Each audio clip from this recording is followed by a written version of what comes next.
Testing, testing. Okay, perfect. Uh, this is going to be an impromptu, well, slightly. I've definitely premeditated on it, as I haven't been able to stop thinking about the game, I mean, the end, ever since I read it.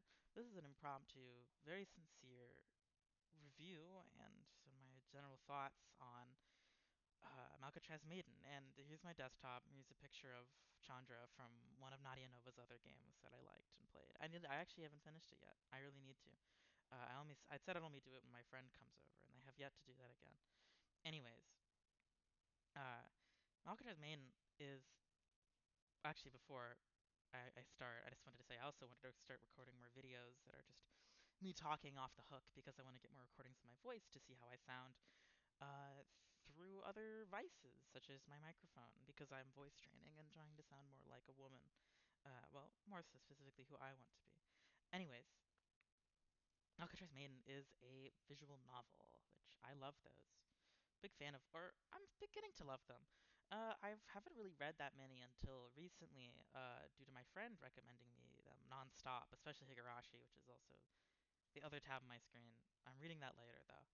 Uh, and I have a lot of thoughts about it, but I truly think it is a very intriguing piece of literature that makes you sort of, as you're reading it, really pay attention to every little detail, specifically the layers and layers of abuse and that Francesca, which I think is her name. I'm so sorry, I'm awful with names. And but Francesca applies and to Liliana, and even more so, Liliana's like interpretation and the way she internalizes the way she's treated, and especially in relation to her life as well, where because of how she grew up in this awful environment where she was homeless and alone and an orphan, she's so willing to take it. And I think, especially as a game that is very transgender uh, from start to finish, is is very relatable and horrifying. And I sort of hate sometimes, like, oh, can't read a can't read something without applying my own personal experiences of myself to it. I'm a selfish bitch. But uh, it really does remind me of myself in a lot of ways. And my biggest takeaway from the story was to respect myself more, especially with how horrifying the ending was. And it's almost, oh, and again, spoilers. There's going to be spoilers, but this isn't going to be too long. Just getting my thoughts out there, just rambling. Uh, but Liliana, like the fact that she stays there and she's so not content with this life and this treatment is so very interesting. And also, I love the epilogue with Nanda. Have her, this broken and put together again, and not only that, but she was already constructed this way, constructed, groomed for this purpose. It's just it's just terrifying how these things repeat again and again, even when you know it's about to happen. You know you're falling into the same paths. I have dealt with a lot, and I'm still dealing with it. As I have a problem with hookups. I get so lonely, and I talk to men who would treat me awfully and don't respect me as a transgender woman, and I still go for it even after I get hurt or hurt myself and get fucked up over it. And people express their discomfort, and it just keeps happening. And I think this story made me realize, like, I need that I there's the only that it is super difficult or almost feels impossible to get out of these uh, cycles of self harm and abuse. And a lot of what happened in the story, the whole time I was just like, man, I wish I was Liliana's friend. I'd be like, girl, you got to get out of there. But look what happened to her one friend. Oh my God, Milakra. That didn't go anywhere. And it's just, ugh. It's a very, very depressing story, but it's very good.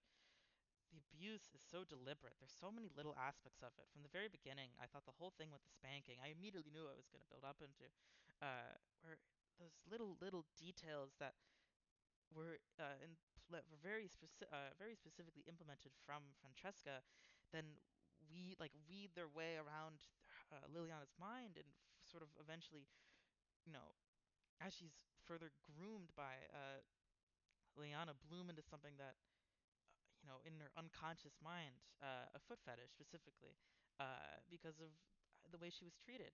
And again, be warned, it's a very sexual game. There's lots of very sexual, erotic scenes, and they're very good. I've definitely got red in the face. Like gosh, especially the one with Malacra. Oh my God, the blood, amazing.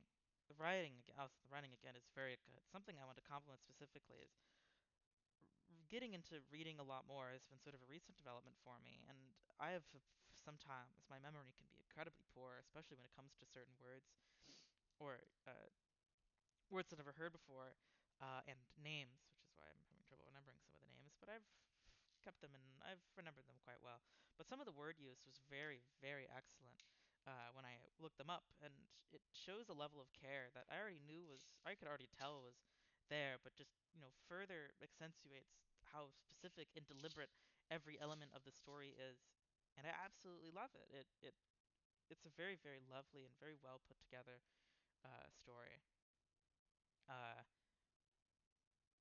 And specifically, and one of them, yeah, was because of the word use. Another thing that just reminded me, I guess, got reminded of that I absolutely adored when reading this, was the sound design. I sort of assume I have followed Nadia Nova for a bit, and it was clear to me that she had played probably Higurashi, which is also what I'm reading, but it's so long.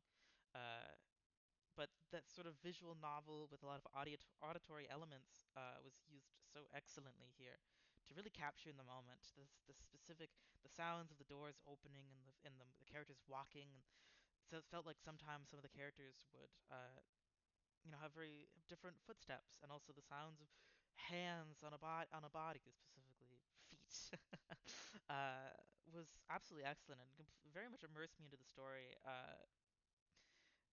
Very incredibly. I'm also like I love crisp sounds, very very well done. And that's the other thing is very story. It does a very good job at really getting you hooked uh, into it. I think Liliana is again a very interesting protagonist because of her situation. There's sort of a good level of mystery that even Liliana like can't figure out, and almost uh, you don't figure out as well. Where it's like why her? And that feels like a lot of I think for me specifically, and a lot of people I've known, that happens a lot with them. Is even when something good happens, it feels like why me, why me, why do I deserve this? Why did this happen to me? And I found that to be a very very interesting part of the story.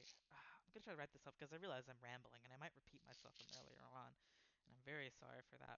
Uh, but ugh, I really really liked this story. Uh, My other accolades can go into the art. The art was excellent. The spanking scene animation was very well done. Uh, and the soundtrack was also a very good listen, sort of mix of, uh, I guess, breakcore? I don't know. I don't really listen to the genre that much. But it was very catchy, very, sometimes when I'm playing at the end, I mute the soundtrack because I don't really care, but this one was very, very pleasing to the ear and very entertaining. And yeah, I think I'll be gonna be thinking about this VN for like a month's time. It's a lot to pour over, and I think that's I like any story that makes me think about that. But something I thought of just recently, and I think if a story was good, I'll probably be thinking about it while I'm making dinner or breakfast, which I definitely was after I finished it and today. But I was thinking about this one part where uh, Liliana wanted to be called a prince. She wanted to be treated like a princess. That was her wish. She was like, "Oh, treat me like a princess." Also, oh my gosh, the whole part where Francesca was like, "Oh, your name is Anna. Well, like under my care, you'll be called Liliana." It's new, but like, oh, the story has a lot. I think it has a lot to say about uh, family as well, especially parents and being a child and being born and alive from someone else. It sounds like silly to say out loud, but I think it is a very, very big theme of the story. Uh, uh, gosh, but that whole part with the princess, it sort of made me think like, oh my god, when I was thinking about this immediately, when it happened, which was like 2 days ago, I had this thought. It was like so clear in my mind, and I sounded like, oh, I'm a total genius for thinking this.